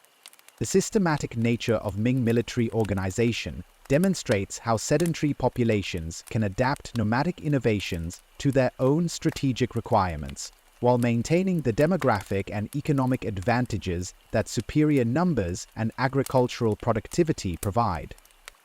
The Muscovite expansion that gradually eliminates Golden Horde authority over Russian territories represents another example of how indigenous populations can eventually overcome nomadic dominance through patient development of military and political capabilities that exploit the weaknesses inherent in governing territories whose extent exceeds effective administrative coordination. The princes who had once journeyed to Serai as supplicants discover that Mongol military effectiveness has declined sufficiently to enable successful resistance when combined with diplomatic initiatives that exploit the factional divisions plaguing the Golden Horde during its period of internal conflict. The technological innovations that enable these resistance movements demonstrate how knowledge transfer can ultimately benefit conquered populations more than their conquerors, as the administrative and military techniques that Mongol rulers had introduced for maintaining imperial control become available to indigenous leaders whose strategic objectives conflict with continued nomadic dominance. The political institutions that emerge from successful resistance movements combine elements derived from Mongol governmental innovations with traditional local practices, creating hybrid systems that prove more effective than purely indigenous alternatives, while serving objectives that oppose continued Mongol authority. The environmental pressures that compound political difficulties during this period reveal how climate change can interact with human political systems to accelerate imperial decline, as cooling temperatures reduce the agricultural productivity that supports sedentary populations, while making nomadic pastoralism less viable in territories where Mongol populations have maintained traditional economic activities. The famines and population movements that result from these environmental challenges create additional strains on governmental systems that have already been weakened through military defeat and administrative corruption.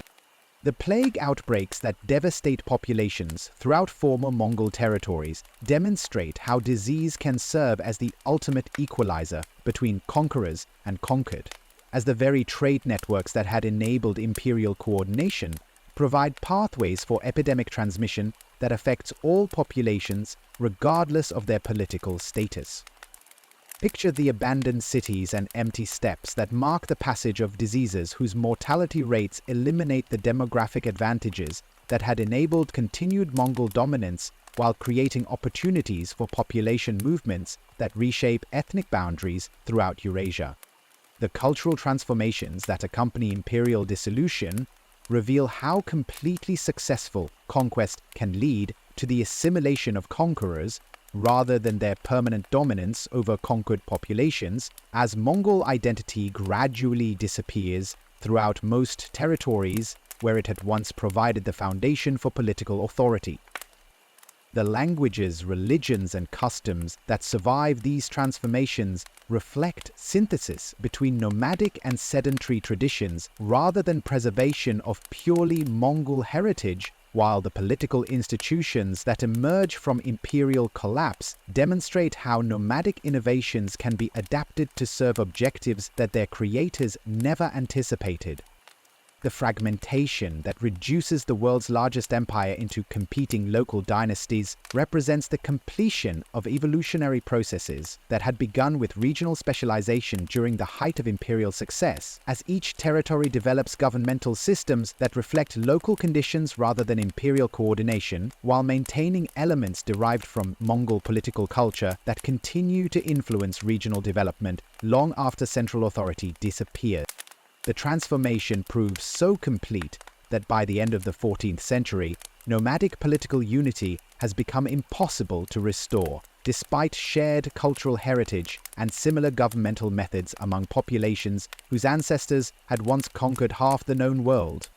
The empire that had united territories spanning 3 continents evolves into independent powers whose separate development shapes Eurasian political evolution, while preserving innovations in military organization, administrative procedure, and cultural synthesis that influence civilizational development for centuries beyond their political dissolution, demonstrating that imperial success can transcend the political institutions that originally enabled conquest through cultural and technological legacies that survive long after the empires that created them have disappeared into historical memory. The silence that settles over the Mongolian steppes in the centuries following the empire's dissolution carries within it echoes of hoofbeats that once thundered across 3 continents, their reverberations extending far beyond the immediate geographical boundaries of nomadic conquest to influence developments whose ultimate consequences remain visible in the genetic heritage, cultural traditions, and political institutions of the modern world.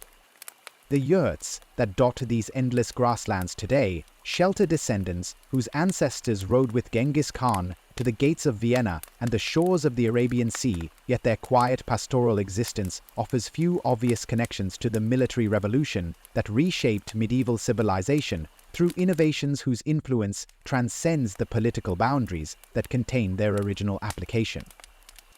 Picture yourself standing today on the rolling hills where Temüjin first united the scattered tribes that would become history's most successful conquering force.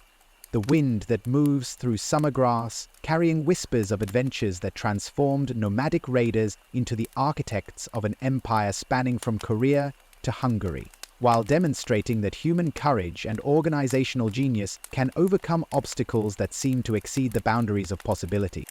The archaeological excavations that carefully expose the remains of ancient camps reveal artifacts that illuminate aspects of nomadic life that written chronicles never recorded. The delicate metalwork that adorned horse harnesses, the sophisticated tools that enabled rapid construction and dismantling of mobile settlements, and the personal possessions that speak of individual lives whose ambitions carried them far from the familiar landscapes of their birth.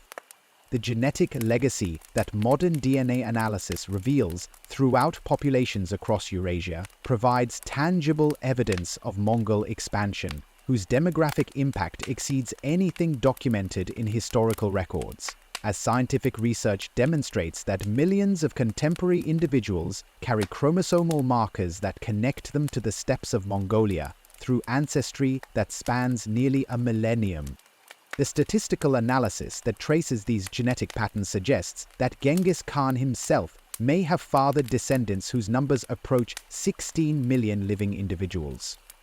Their distribution across territories that correspond precisely to the empire's maximum extent, providing biological confirmation of conquest stories that had seemed too extraordinary for conventional historical belief. Picture the laboratory technicians as they analyze DNA samples that reveal Mongol ancestry in populations whose modern identities reflect no conscious connection to nomadic heritage. Their work documenting genetic influence that extends from Ireland to Japan, while demonstrating how thoroughly medieval conquest could transform demographic composition across continents. The Irish, who carry genetic markers linking them to Mongolian steppes, bear witness to expansion that reached territories whose conquest was never attempted, while the Chinese populations, whose DNA reflects nomadic influence, demonstrate how completely successful administration could integrate conqueror and conquered through intermarriage that created hybrid communities whose descendants preserve biological evidence of cultural synthesis. The cultural achievements that flow from Mongol conquest continue to influence global development in ways that transcend their original political context, as the trade networks that connected East and West under imperial protection established commercial relationships that survive long after the governmental systems that created them have dissolved into historical memory. The Silk Road that flourished under Mongol administration enabled technological and intellectual exchange, whose consequences include everything from European access to Chinese innovations in printing and gunpowder to Islamic preservation of classical Greek philosophy that would later influence Renaissance development.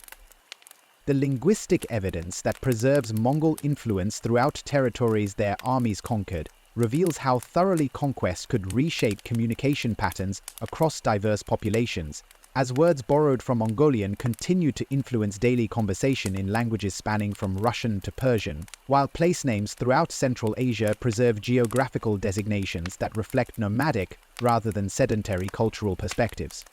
The legal traditions that survive in modified form throughout former Mongol territories demonstrate how nomadic approaches to justice and governance influenced institutional development in ways that anticipate modern concepts of individual rights and governmental accountability. Yet perhaps the most remarkable aspect of Mongol legacy emerges through the transformation of historical reputation that modern scholarship has achieved, as research that extends beyond the chronicles written by victims of conquest reveals administrative innovations and cultural tolerance that challenge stereotypes about barbarian destruction, while demonstrating how systematic violence could serve constructive political objectives when applied through strategic vision that understood the relationship between terror and governance. The archaeological evidence that emerges from Mongol sites throughout Eurasia provides physical confirmation of governmental sophistication that written sources had obscured through their focus on military rather than administrative achievements.